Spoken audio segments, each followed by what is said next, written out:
जिद पे आके तुम काट रहे हो साजा।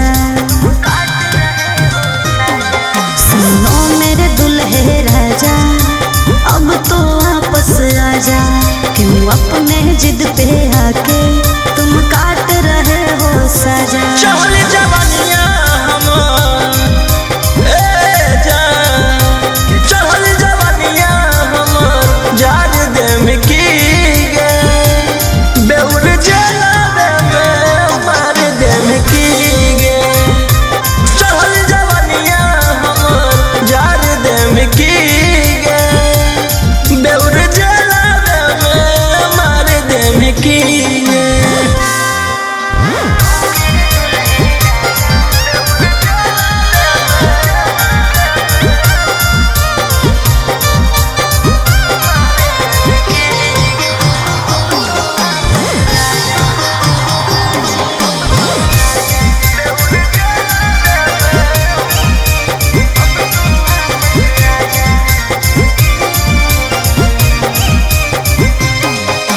मैंने इश्क किया था उसकी सजा भी मैंने पाई, कितनों कोशिश कैलियो बाकी हो लो नहीं सुनवाई।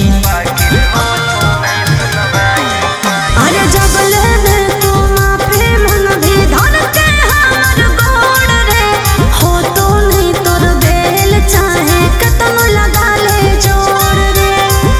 कि अपन होके भी